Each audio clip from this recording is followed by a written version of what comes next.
Live, and joining us today is special guest Caden Willard. Hey. Hello, what's up? So get your questions ready as people are joining now. We're going to talk a little bit about Caden's story with home buying with his fiance and in Cherry Hill, New Jersey. So get your questions ready. Anything you have for Caden. He was a first-time home buyer, so if that's important to you, we'll get into it. So leave your questions in the comments. We probably won't get to them on the live because we have 30 minutes here. We're going to just get all his story out. If you have questions, you can put them in the comments and Caden can respond, or you can just send me a DM and I can get it, make sure it gets to Caden. So, all right, welcome. So you just bought your house very recently in May of 2022, Yep. Cherry Hill, New Jersey. So what's your favorite part of the house and what made you pick that? What do you love about that area, Cherry Hill, New Jersey, and what do you love about your house? So for the area, I grew up in Voorhees. If you're not familiar, it's literally the town right next to Cherry Hill. And I, for some reason, did not want to go back to the town I grew up in. I think that's kind of like a common sentiment. Like people are like, I don't want to go back there. Not for any reason. Great town. But when we were looking around the area, we knew we wanted to stay in South Jersey just because you're close to Philly. I work in Philly, close to New York, close to the beach, and all of our family's pretty much here. So we definitely wanted to stay in that general area. And then when we were looking around the area and kind of honed in on Cherry Hill, it was nice because I was very familiar with the area from growing up so close to it, but not so familiar where it's like, I know everybody in the grocery store. Not that I did in Voorhees, but you know what I'm trying to say. Like I'm not knowing everything. I'm still discovering new things about the town, but I know enough to know like where the good grocery store is, or like this bar is really great, or this restaurant is not so great. Like I know enough about the town that I feel comfortable there. So I really like Cherry Hill. I think we'll probably stay in this vicinity for a long time, I think. But the house, we'll get into this later, but we had a little bit of a struggle, maybe you would say, when it came to getting the house. This was actually our 9th offer on a house that we got. So we definitely were put through the ringer a little bit with that. But out of all the houses we offered on, this ended up actually being our favorite. And I'm not just saying that because we got it. Like actually looking back at all the houses we offered on, like this was the perfect fit for us. And there's a couple things that I love about the house. One is it was a flip, which made me a little bit nervous, but so far, knock on wood, so good. Everything's brand new. So the kitchen is probably one of my favorite spots in the house. It's huge, a lot of counter space, all new appliances, all new everything. So we don't have to worry a lot about that. And then actually my second favorite thing is our upstairs shower. It's excessive. That's the only way I can put it. It's giant. It's like a rainfall shower. It's huge. I don't know why it's so big, but I really love it. And now I'm spoiled, and like a regular like tub size shower is just like not enough for me anymore. I'll send you a picture. You've seen it. It's huge. We got to post this after. Yeah. It is crazy. It's crazy. Now your standards are like elevated to Exactly. ridiculous amount for any future home that you have. Yeah. I've only used our downstairs shower like once since we moved in. And everyone's like, when I give the tour of the house, they're like, I'm like, this is the shower. I haven't really used it. And they're like, what? I haven't used your shower. Like, that's so weird. I was like, just wait until you see upstairs and I won't have to explain any further. Exactly. Okay, cool. What was one of the more difficult? Obviously, this is the great part. You've already achieved it. You talked about all the great things, but what was one of the more difficult parts of the process for you guys? So, like I said, we did 9 offers. It was a pretty long process. I don't remember exactly how many months. I think I kind of like blocked that out because it was stressful. So for us, it was at points like very discouraging. Like we're never going to get a house. Rates are slowly creeping up. We want to make sure we get in there at the right time for us. And it was stressful. You know, we would fall in love with the house. And then some houses we offered on, after we sent the offer, I was like, am I just offering on this house just to have a place to stay, or do I actually like really love it and want to like spend the next like 10 years of my life plus here at this house? So it was definitely more of like the emotions were, you've bought multiple houses, like the emotions are a roller coaster when you're going through it. And I think making that process very long for us with the 9 offers, like multiplied that by by 9, and it was a lot to handle, but I'm really grateful because I have a background in the industry, so I know a little bit about like the ins and outs of mortgages and the behind the scenes stuff, that where I could see that being stressful for people was not for me because I had so many resources and a little bit of knowledge of myself that I wasn't afraid to, ask questions or ask people I know about it and get some information there. So yeah, it was Nice. definitely the stress. Okay.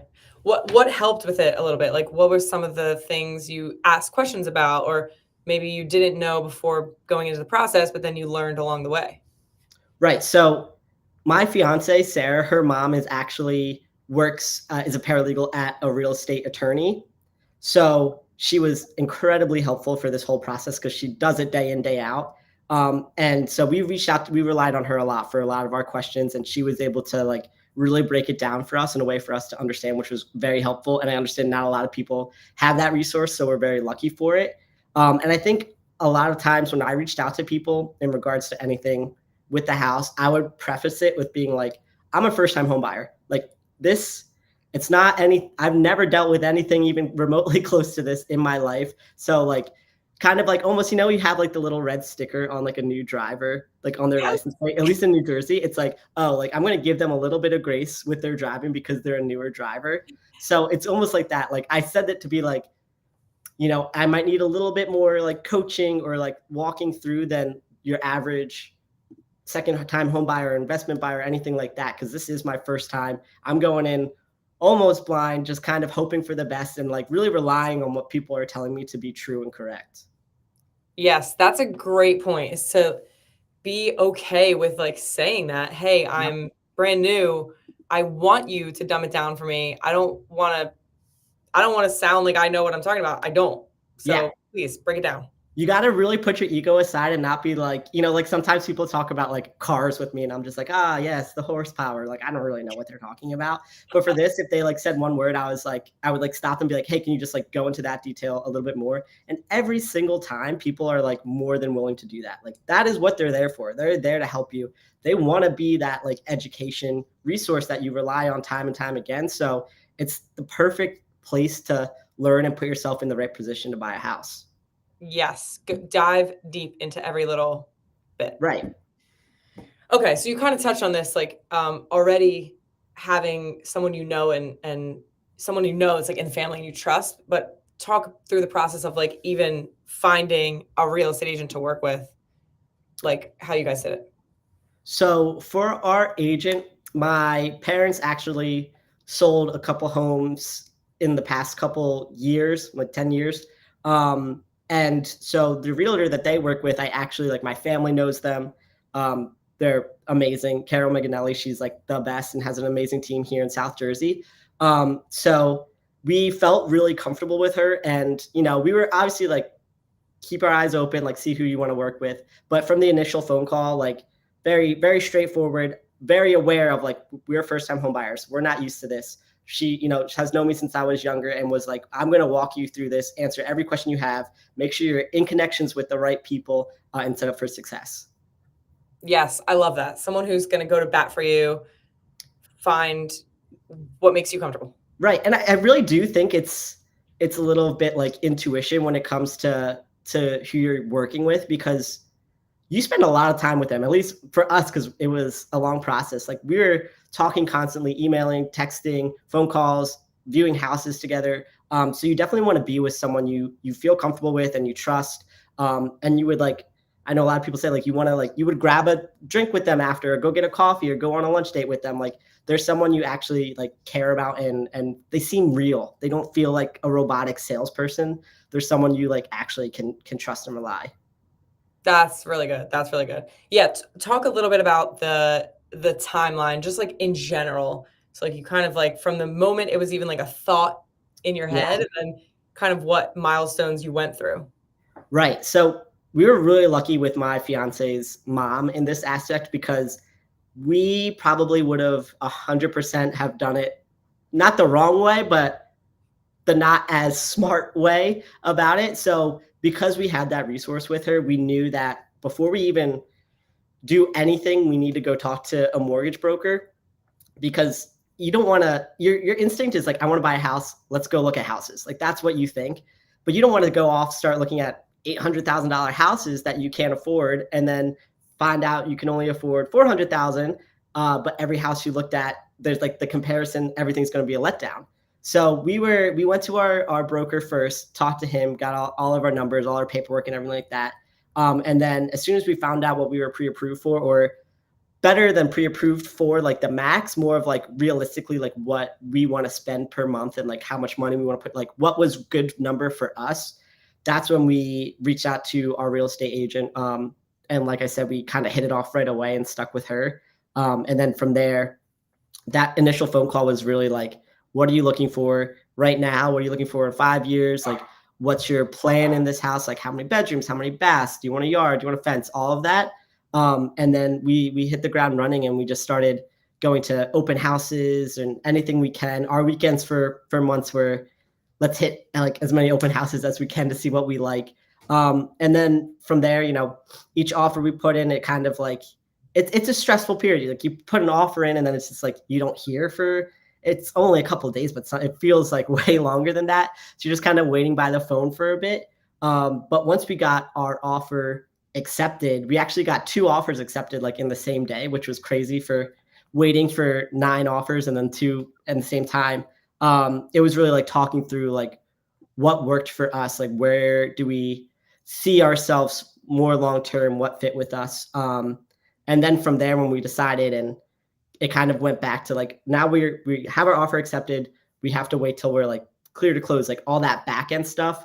That was, a little bit scary. Like I still didn't really believe it until we physically like had our keys in our hand at closing, because you hear so many horror stories of like things going wrong. People get to the table to sign the papers and they're short or something like that. Like something goes wrong. So I mean, I'm not going to lie. The whole process was definitely stressful, but it was worth it at the end. That's right. Once you are like through it, because the first time you go through anything, even though you can do your research and like talk, and you had like a good support group around you of people Right. that have like had knowledge in the industry, but it's still like the first time you're going through anything, you're just you've never experienced it. You don't know what to expect. Yeah. And it's scary. It's definitely like, it's a lot. It's the biggest purchase most people will ever make in their life. Like it's a lot. It's a lot. And especially as a first time home buyer, you've had a lot, younger. I'm younger, I guess, like in the scheme of things. Like I haven't spent a bunch of money on anything. I mean, besides my college, but like, like physically, like a physical asset, I have not spent that anywhere close to that much money on anything. So it's just like such a big leap from like nothing to that. It's stressful, but surrounding yourself by the right people, having my partner Sarah with me, all of that was like made it a lot easier than it would have been if I was on my own. That's a good point you bring up about like spending a huge amount of money. So you can only as a first-time home buyer, you can put as little as 3% down, 3.5% down. How did you guys know what was that sweet spot for you? Like, how do you know how much money is right for you to put down? So that was definitely a little bit of like a learning lesson for us. In my head, I was like, put down everything we have. Like I want like to make our everything like as less money on the house we owe as possible. But our resource of Sarah's mom was like, you have to be aware that there's more costs than just a down payment, which that was something that I, as a first time home buyer, like did not even cross my radar. I was like, oh, the only money I'm going to owe before I get the keys to the house is my down payment, which is not true. There's a bunch of other little fees. So you definitely have to be aware of all of that and calculate that all in. And for us, we knew like we wanted to have enough money for all the other closing costs. And we wanted to make sure we weren't broke at the end of it and had nothing left. So we definitely budgeted for making sure we had a little bit of like reserves for afterwards, estimated our closing costs, and then how much of a chunk of a down payment we wanted. And when we first went in to like meet with our broker, we kind of like downplayed it a little bit just to like, we didn't want to say we had 20% when we didn't, and then, or we weren't like quite there yet, and then end up not getting that extra money and then kind of shooting ourselves in the foot with that. So we wanted to like kind of, we were very cautious with like how much money we were spending or saying that we had available to spend, even though we knew in the back of our mind if something happened and we need to throw down an extra thousand or two, we'll have that already in our savings, and that will still be comfortable post closing to like live our life and not be stressed out. Yes, that's a great point. You don't want to be spending every single penny you have because stuff goes wrong and you need Right. extra cash for And it's things. also not necessarily like the smartest decision. Like realistically for us, you never know what's going to happen, but this probably is not our forever home. It's definitely our first home for the next like 10 years, and then we'll probably upgrade to something bigger. So putting all of that money down for somewhere that we're not going to spend forever in, for us was not the most like financially smart decision. For some people it might be, but thinking about, we're not going to ever probably pay off this house in full just for how long we'll probably stay here. So it wasn't the investment for us. Right. That's such a great point because you're not going to be there, even though the mortgage term is for 30 years, Right. you're not going to be paying that same mortgage for 30 years. Exactly. So to tie up all your money, it's like, well, no, we have other goals. And do you work with like a financial planner or anything, or do you just have your own kind of like budget? I do my own thing. I think at some point we'll definitely have to look into that. There's things are adding up. A house asset, all these other assets. So you definitely want to be on top of it. But right now, we're flying free.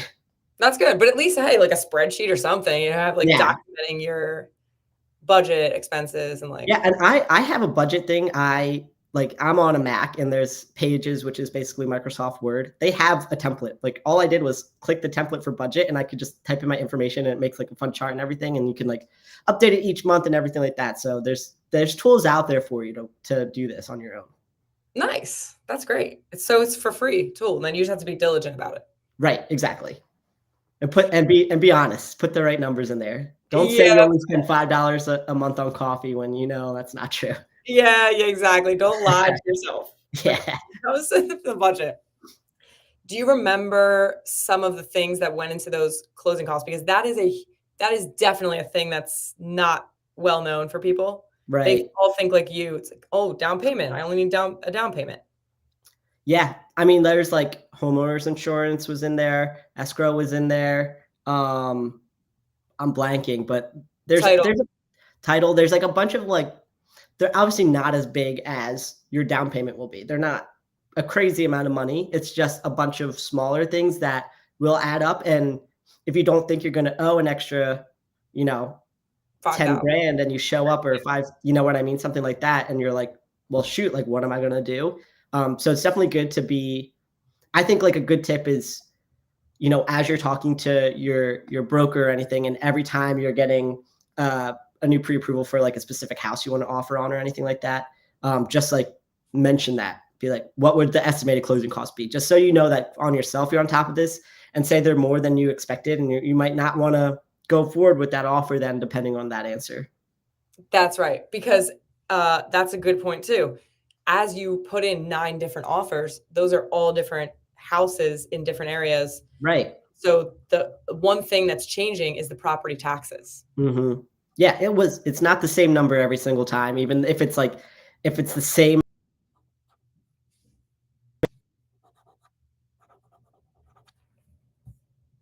Wait, I lost you. Wait, talk again.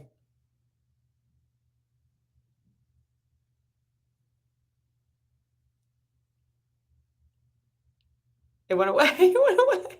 Wait, I can see you still, but I can't hear you.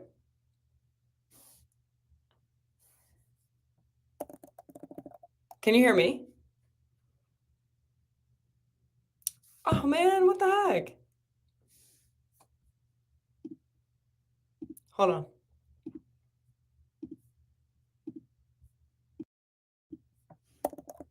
How about now?